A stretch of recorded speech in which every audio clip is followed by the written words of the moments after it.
2:14 horas. O Estreito de Hormuz. Um comboio de superpetroleiros carregados avança em fila indiana pelo corredor marítimo mais perigoso do planeta. Cada embarcação transporta mais de 2 milhões de barris de petróleo bruto, combustível suficiente para abastecer a Europa por dias. A bordo do USS Carney, o oficial de ação tática olha fixamente para o display do Aegis. 3 pontos aparecem na tela, acelerando a baixíssima altitude rente à superfície do mar. Mísseis de cruzeiro iranianos. Eles estão a menos de 40 milhas náuticas do primeiro petroleiro.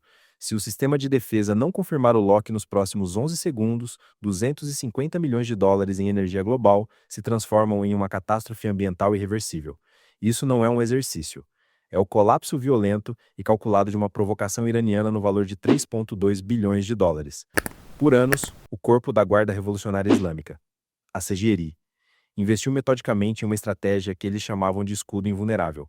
Não era arrogância vazia. Era uma doutrina construída sobre décadas de análise das fraquezas americanas no Golfo Pérsico. O plano era elegante na sua brutalidade. A CGRI construiu cidades de mísseis subterrâneas entalhadas diretamente nas falésias de calcário ao longo da costa iraniana. Bunkers escavados a 100 metros abaixo da rocha, com portas de explosão capazes de suportar impactos diretos, dutos de ventilação camuflados e armazéns com capacidade para centenas de mísseis de cruzeiro antinaval. O custo total do programa, 3,2 bilhões de dólares. Do ponto de vista iraniano, era dinheiro bem gasto. Em paralelo, a Marinha da CGRI comissionou uma nova geração de corvetas furtivas da classe Shahid Soleimani, embarcações de alta velocidade projetadas especificamente para operar em águas rasas, onde os grandes destroyers americanos não conseguem manobrar com facilidade. Cada corveta carregava mísseis antinaval de longo alcance e sistemas de guerra eletrônica capazes de saturar os radares inimigos com falsos alvos. A lógica era simples. Se você não pode enfrentar a quinta frota em alto mar, leve-a para um campo de batalha onde ela perde suas vantagens. As águas costeiras rasas. As falésias que bloqueiam o radar. A geometria apertada do estreito onde mesmo o mais avançado sistema Aegis teria que processar centenas de contatos simultâneos.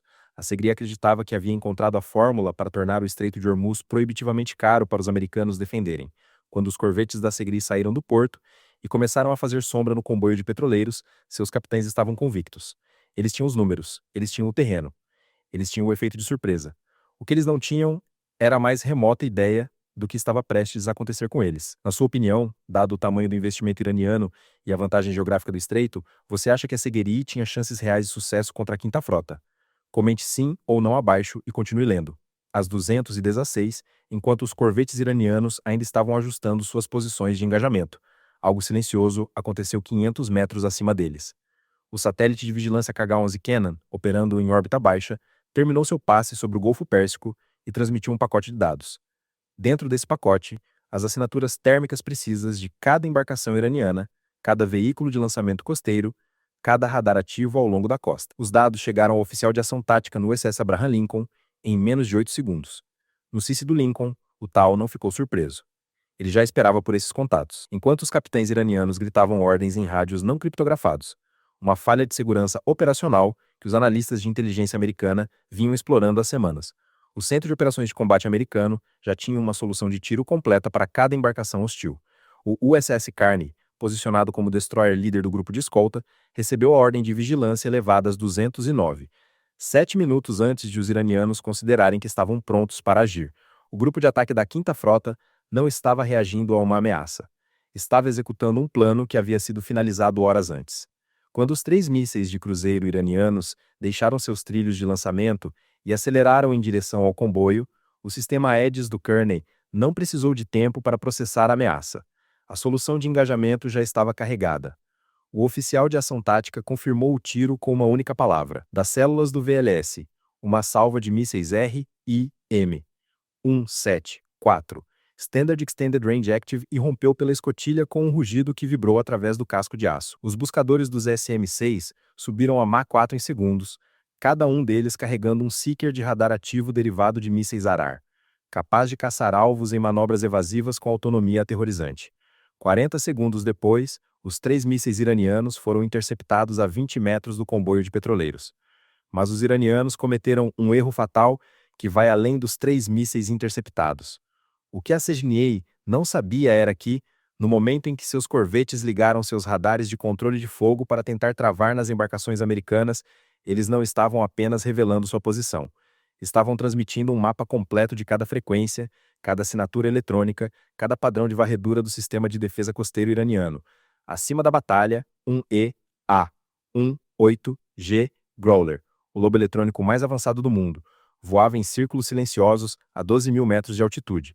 O receptor de interferência tática ALQ-218 do Growler estava gravando tudo, cada emissão radar, cada transmissão de dados, cada frequência de comunicação usada pelos capitães iranianos naqueles minutos críticos. A Segri pensava que estava mirando.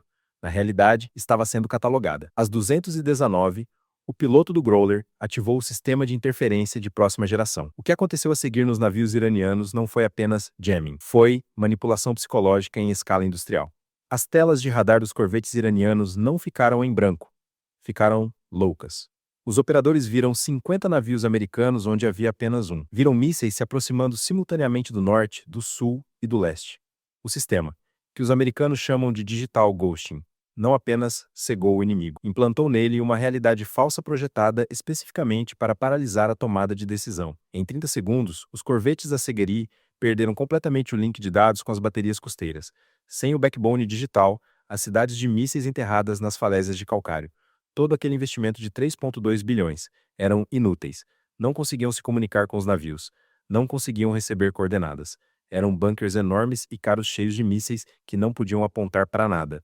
O comandante iraniano de maior patente no mar, desesperado para salvar alguma coisa, ordenou um lançamento manual de baterias costeiras. Foi o segundo erro fatal, 221 horas. O I-2D Advanced Hawkeye, circulando a 9 mil metros de altitude, viu os lançamentos dos mísseis costeiros antes que eles cruzassem o horizonte. Usando o Link 16, o Hawkeye transmitiu as coordenadas de cada lançamento diretamente para os sistemas de armas dos destroyers do grupo de ataque.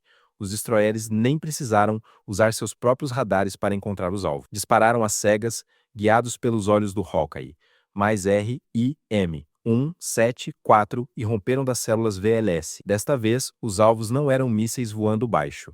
Eram as próprias baterias de lançamento, ainda com suas portas de explosão abertas e os veículos de lançamento completamente expostos. A escolha de disparar manualmente, sem o link de dados, sem a consciência situacional completa, havia transformado as baterias costeiras iranianas em alvos estacionários. Enquanto o combate de superfície atingia seu clímax, um predador silencioso se movia 100 metros abaixo das ondas. O SS Florida, um submarino de mísseis guiados da classe Ohio, havia estado posicionado no fundo do Golfo de Omã por 6 dias, completamente indetectado.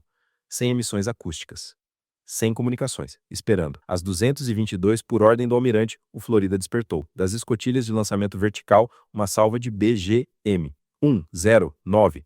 Tomahawk acendeu em silêncio pela coluna d'água antes de os motores turbofan acenderem e os mísseis partirem em direção à costa iraniana. Cada Tomahawk custando 2 milhões de dólares.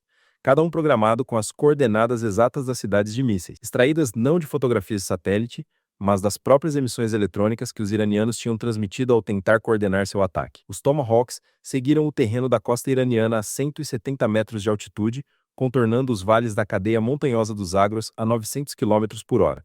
Eles não bateram nas montanhas, bateram nos dutos de ventilação e nas portas de explosão dos bunkers subterrâneos.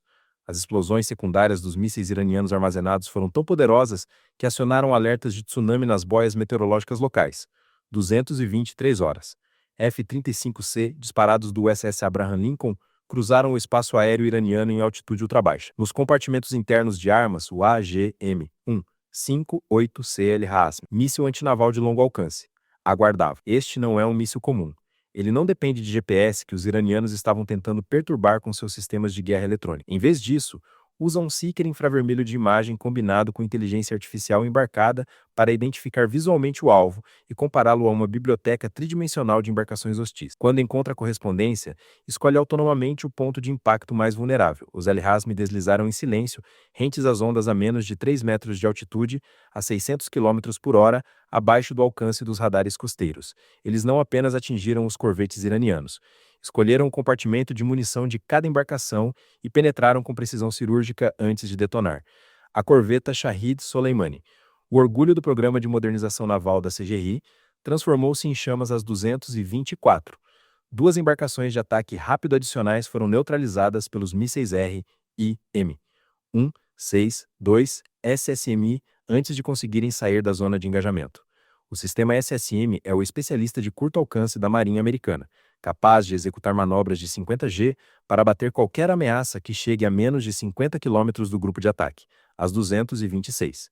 12 minutos após o primeiro contato radar, o engajamento estava funcionalmente encerrado. Para garantir que os iranianos não tentassem uma jogada de desespero com seus submarinos restantes da classe Gadir, o SS Carney lançou o M139DVL ASROC. Esta arma é um híbrido letal, um foguete que carrega um torpedo Mark 54. O foguete lança o torpedo a 8 quilômetros de distância em segundos. O torpedo então entra na água em queda livre e inicia uma busca acústica ativa. O submarino iraniano, ouvindo o ping do Mark 54, no momento em que ele tocou a água a menos de 200 metros, realizou imediatamente uma emergência de superfície e subiu com bandeira branca. O comandante iraniano sabia que, naquele sistema de sistemas, o sigilo havia se tornado um mito. Nas 48 horas seguintes, a Quinta Frota Americana manteve um bloqueio eletrônico total sobre o Golfo Pérsico usando o AGM-88 HARM. Caças americanos patrulharam em alta prontidão. O ARM foi projetado para farejar qualquer radar que ousasse ser ativado. No momento em que qualquer operador iraniano ligasse um sistema de detecção para tentar entender o que havia acontecido, o AGM-88 localizava o sinal e viajava diretamente pelo feixe a 2.400 km por hora para vaporizar a antena. O Irã estava efetivamente preso no escuro.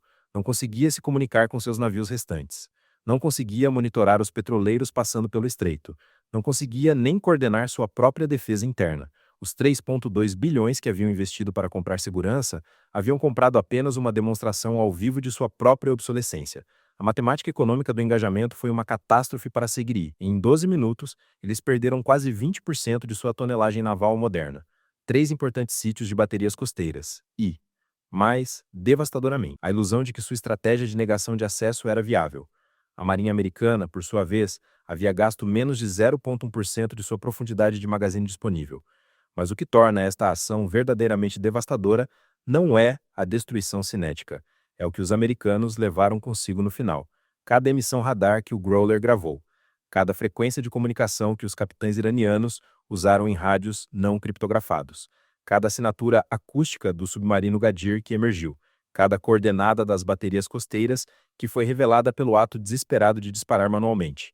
A Seguiri não apenas perdeu a batalha, entregou à inteligência americana um mapa completo de tudo que restou de seu aparato de defesa naval. A Shahid Soleimani não havia apenas falhado.